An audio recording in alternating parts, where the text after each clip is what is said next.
Welcome to Epicor Eclipse Erp End of Months Reports 2 series. This presentation covers the Inventory Gmroi by Price Class report.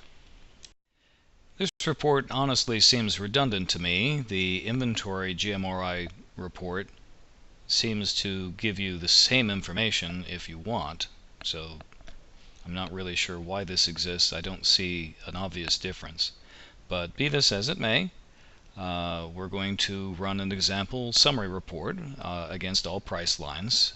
As mentioned before, we're going to do it on cost of goods sold and not the generic cost, which represents the commission costs, which could be adjusted and not quite accurate.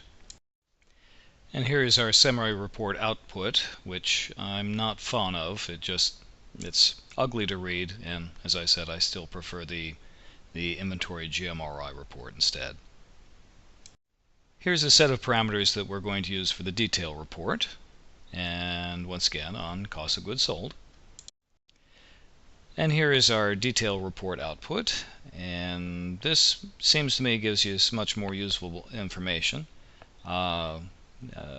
Some things here are a little bit different from the Inventory Gmroi report, like it gives you average quantity on hand, and this adjusted margins. I'm not quite sure what they mean by adjusted by what. Anyways, it's a little different, not a lot different. As with all these reports, this information is probably only useful once you get it into a spreadsheet so you can play with it some. And this is the process that you go through to download it through. And as you can see, it comes into the spreadsheet pretty clean, so there's not a whole bunch of tweaking that you have to do with it. And this completes our stupidly short presentation on the Inventory Gmroi by price class.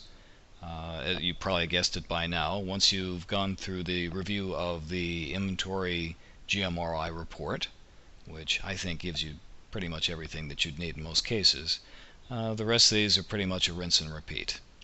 Anyway, thank you for your attention. As always, I am not Scott Zahn.